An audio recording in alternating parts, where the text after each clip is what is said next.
This voice note not the yes so the man claims say na him be journalist when he cover the burial ceremony of our boo for Saudi Arabia. He say he get the video. He say he go provide everything. Make I let you watch the video. When I see anything when I see think when I see let me know. Bye bye. When I not forget to subscribe and follow my page. MORO. Hello. So the whole scenario is that President Muhammadu Buhari, he died on the 19th of February. On the 19th of February, please, those analysts, if you can take notes, take pen and your paper and note these things down. Note them down carefully. I'll be giving a specific things here, specific details right now. Okay, number one, President Muhammadu Buhari died on the 19th of February, the year 2017.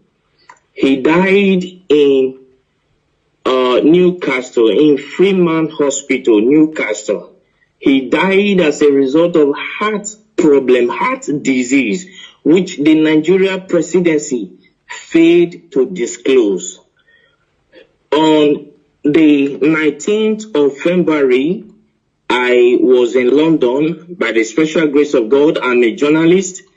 I work with one of the Nigeria broadcasting station and one of the leading Nigeria broadcasting stations. So I covered the event in London. He died in Freeman Hospital, Newcastle. I was there. I covered the event. Then, you know, Muslim, they don't embalm people. So on the 20th of February, he was flew in to Saudi Arabia where he was buried. I was there live and I covered the event where Aisha Buhari put on white attire. I think you are with me. Go ahead. So where Aisha Buhari put on white attire and the children. Can you pause a bit? Can you pause a bit? And let me remind Nigerians and the entire world that this event he said he covered. He have the video. He have the video. I do. Go ahead. I have all the video. So the Nigeria Aisha was putting on white as a sign of mourning to her husband, who is the late President Muhammadu Buhari. Then the children, according to the Muslim tradition, were putting on black. I have the video, I have the photograph and everything. You understand? Then on the 23rd of February, I was in Ethiopia as a journalist. I moved around. So I was in Ethiopia where the African Union, the AU, hold a summit, a mini silence for late President Muhammadu Buhari on the 23rd of February, the year 2017. Hold on, please, hold on. I know that interrupting you is I know this kind of thing is very, very difficult, but please, hold on. Now, you, after covering the event, you went to Ethiopia on the 23rd of April, on the 23rd of February yes. 2017. And yes. You were there at the African Union Summit or whatever. Yes. You covered it with your own camera as a journalist, and yes. You have the video. Exactly, I do. Go ahead. So I covered the events there where the African Union hold a minute silent for late President Muhammadu Buhari. So to show their last respect to the late President Muhammadu Buhari of the Nigeria government. Then on the 28th of February, still, which I think is the last day of February, then what was it called? Queen Elizabeth gave a condolence statement to the Nigeria government in respect of late President Muhammadu Buhari, and which went viral. Yes. So all of these, the Nigeria government led by late Abakari and with the Kaaba swept under the carpet for selfish and greed reasons. Then on the 2nd of March, Eric Joyce, the ex-British lawmaker, he issued a statement, that a condolence statement to Nigeria for the loss of her president. Are you with me, sir? Yes. Then they swept it under carpet, and the man got angry and came out to say that President Muhammadu Buhari is dead. If President Muhammadu Buhari if they think he is lying, that they should come out to challenge him. You understand what I'm saying now? Yes, yes, that they should come out to challenge him in the court of law, that he will come out with every evidence to prove that Muhammadu Buhari is dead. As I talk to you, since 2017, till this minute, nobody from the Nigeria government all across the nations of the earth came up to challenge Eric Joyce, the ex-British lawmaker. That went by. Then on April 17th, one American journalist by name Mark Smith, he came up to say that the corruption going on in Nigeria is unbearable, that he can only imagine how the Nigerians are surviving in that country, that there is corruption everywhere. You understand? So we just talked over all this. But what actually prompted me to come up to this tonight is, one, the Nigeria youth have been suffering 60 years of independence, 60 years of suffering and smiling, and yet the government is taking them for granted. Now the Nigerian youth, they came up to say, no, enough is enough. We don't need this anymore. Let's put an end to this. All what they could do was to send the military to fire them. If they think maybe I am lying, let Aisha Buhari, the wife of the late President Buhari, come up to tell me that the imposter parading himself as the Buhari is her husband. If I am lying, okay, hold it there. First of all, I want you to tell me, because you are one of the best journalists, but people don't know. Like I said, you don't need to mention your name. You don't also need to mention the Nigeria TV station where you work and all that. So now during the time when this man died, I want you to tell me, what did you do? Like, did you contact anybody in Nigeria, like any prominent politicians, and who is the person and what did you discuss? And can you tell us why, what happened that the Nigerian media didn't carry out the news, including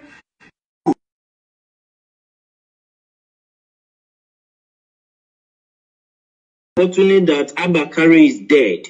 Abakari did not die of COVID-19. Coronavirus did not kill him. They masterminded his death.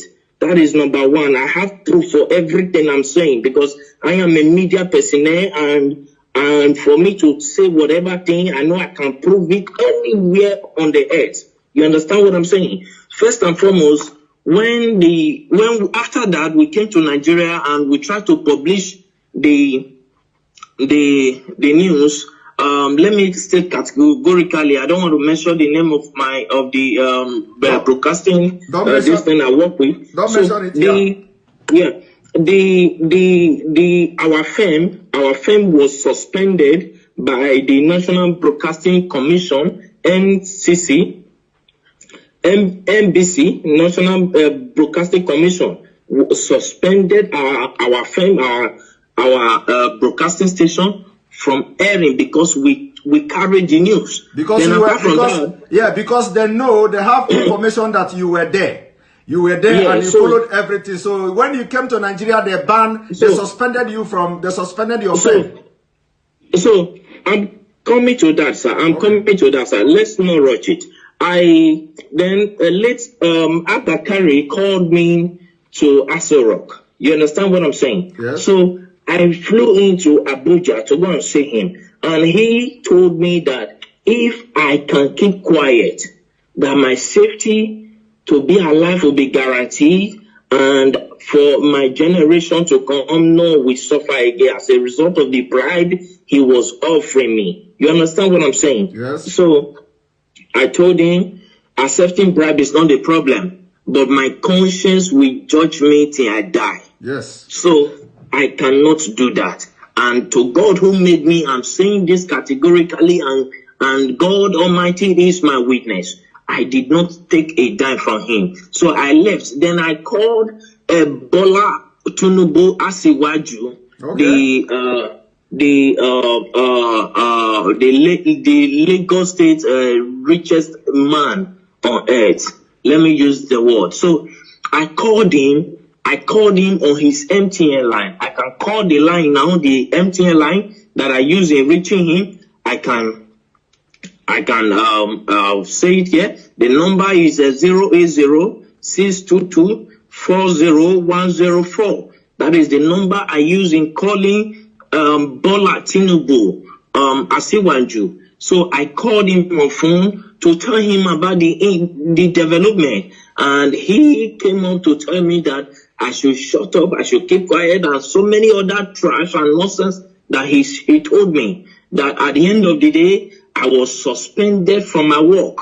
You understand? As a journalist. Okay, hold it there. So you called Bola Ahmed Tinubu to tell Tinubu, of course you normally call him too. This is not the first time you are calling him, by the way. We normally communicate. Okay, so you called him on this number you called now, 080-622-40104. Yes. And then he tell you to shut up and tell you a lot of things. He specifically, I can still remember, I still have the record of that conversation. You understand? Because as a journalist, you keep record of things, because years to come you might need it. You understand me? Okay. So I still have the record of that conversation. So when I called him, he told me that Nigeria is not like other countries. That Nigeria hems of affair revolve and must continue to revolve around the cycle. You understand now? He told me that it must continue to revolve around the cycle, that the system of governance in Nigeria is different from every system of governance in the world, on earth, that in Nigeria transparency is something that they don't toy with, that they try to hide everything, that it's not everything the masses must know. It's not everything the masses, the people of Nigeria must be aware of. Are you getting what I'm saying, sir? Yes, yes. So he told me, and he offered me money too. He offered me a bribe. He said as long as I kept quiet, then I called the vice president too, Yemi Osibanjo. You called the vice president too. Okay. Yes, I have his contact, but I for security reasons I wouldn't want to disclose his contact to the public. You understand what I'm saying? Yes, go ahead. If you needed one on one, I can give it to. No need. Just go ahead.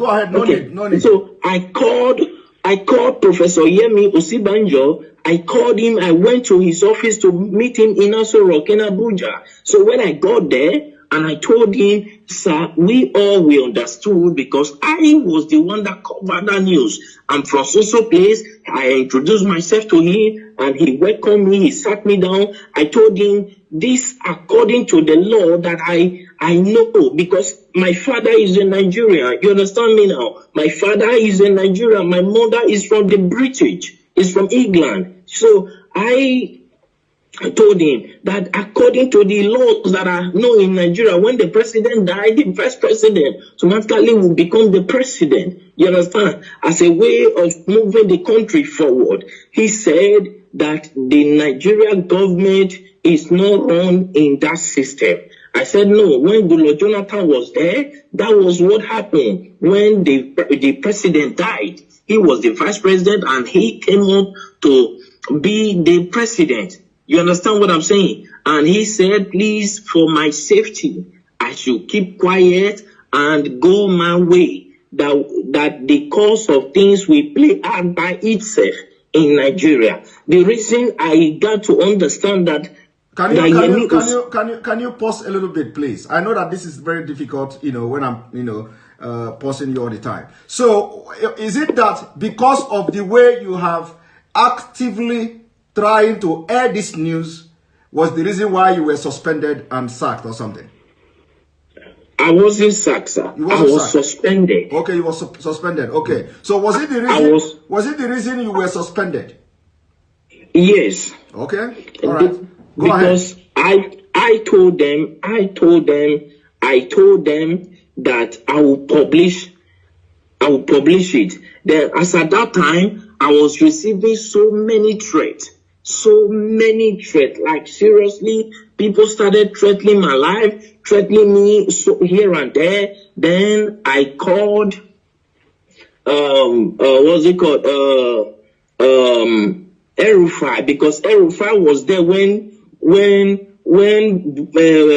Buhari was being buried in Saudi Arabia. El-Rufai was there, the Sultan of Sokoto was there, Ganduje was there. As at that time, then about 10 or 11 persons, prominent people from Nigeria were there, including other people who came to the burial ground. But the people that were there, El-Rufai was there. The Sultan of Sokoto was there. You understand what I'm saying now? Yes. So when they were burying him in Saudi Arabia, and they started threatening me. As at that time, they threatened me. Because I told them I would publish the video. You understand what I'm saying? Yes. And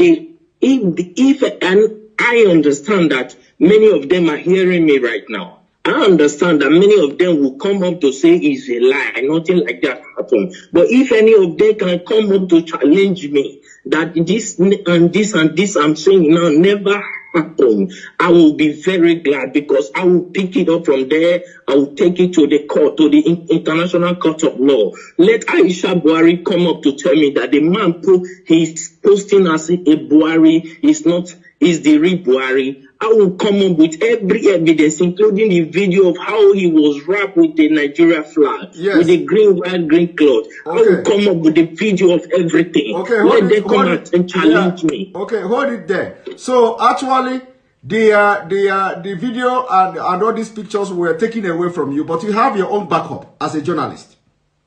I always have backup. All right. I always have backup. Go ahead. Continue. My camera was seized as a journalist. It was seized at the airport in Lagos. Your camera was seized at the airport as you are coming back to Nigeria? Yes, in Lagos. Okay. Till today that I'm talking to you, I've never set my eyes on that camera.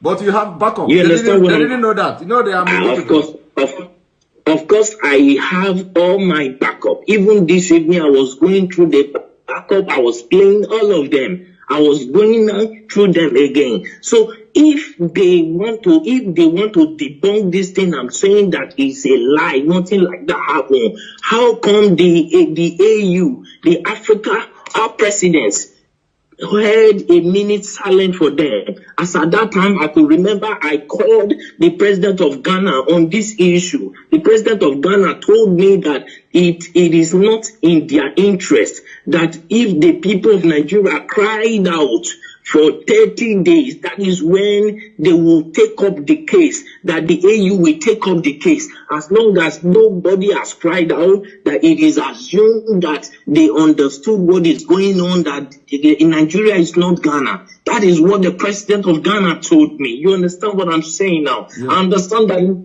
many of them are hearing me right now. Let any one of them come up to challenge me. I went to Ethiopia. I spoke with a prime minister, with one of the lawmakers there, and he told me that it is not in their interest. Then I accused him of being bribed. If not, he would have come up with an action, because he is the secretary of the AU, of the African Union. You understand me now? As at then. Yes, as at that time. So I challenged him. I accused him that they have been offered bribe, and he told me that he has never received any bribe from Nigeria, though many of them are coming with proposal. But whether he later accepted bribe, I don't know. You understand what I'm saying now? But the truth is this: Buhari is long dead in Freeman Hospital in Newcastle in London on the 19th of February, the year 2017. He's dead. Buhari is dead. He was buried in Saudi Arabia. Nobody can tell me that he's still alive.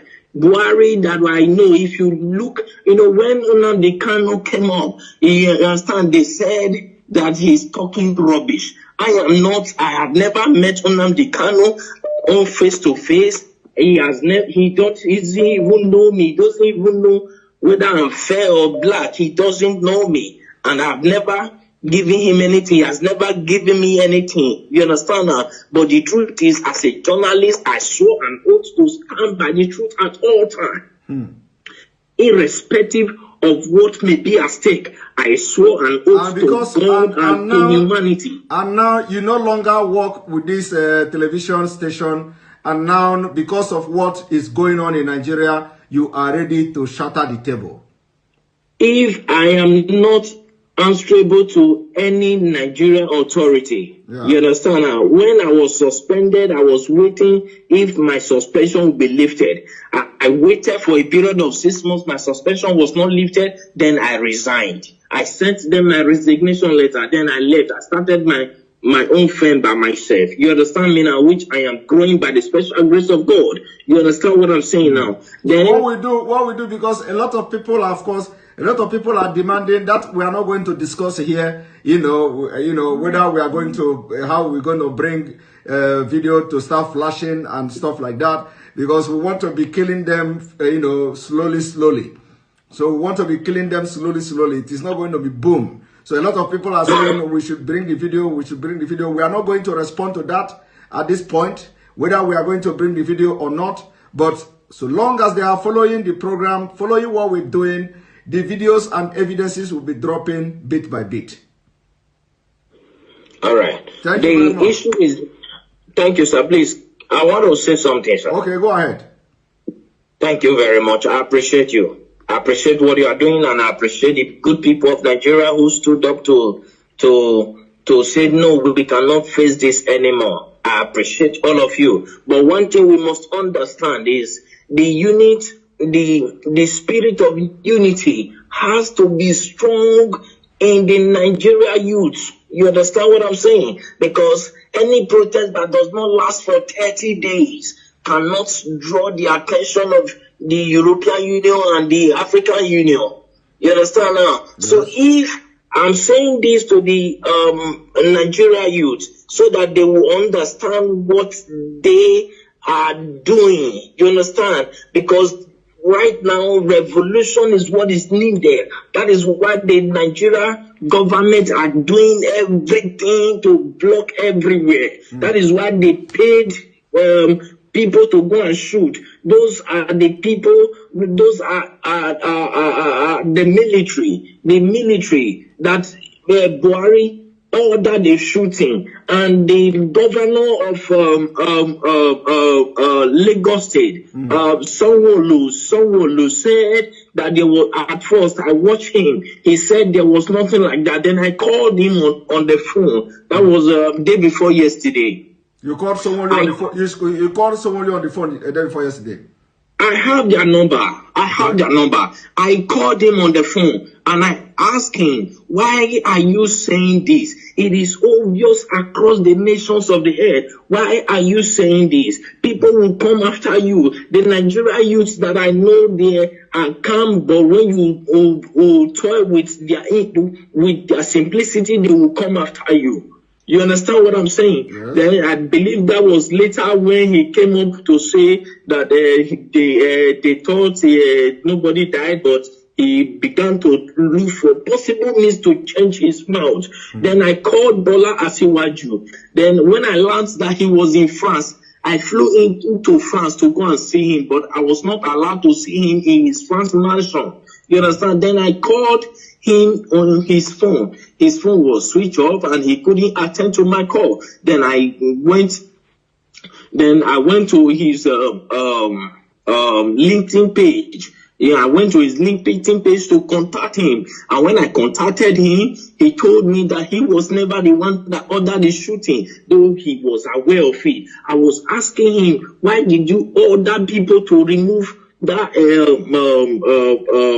camera? He said he was not the one, that it was the governor, Sanwo-Olu, that ordered them to remove it, that nobody can remove it except the governor signed it. So the governor of Lagos State, he was aware of what will happen. He was aware that soldiers were going there. He let any of them come up to say this is not true, and I will publish the voice notes, the voice recording through LinkedIn that I communicated with Asiwaju Bola Tinubu. You understand what I'm saying tonight? Yes. Thank you very much. You know, some people will be saying, "Oh, this thing is not adding up." You know, sometimes when you are in the field,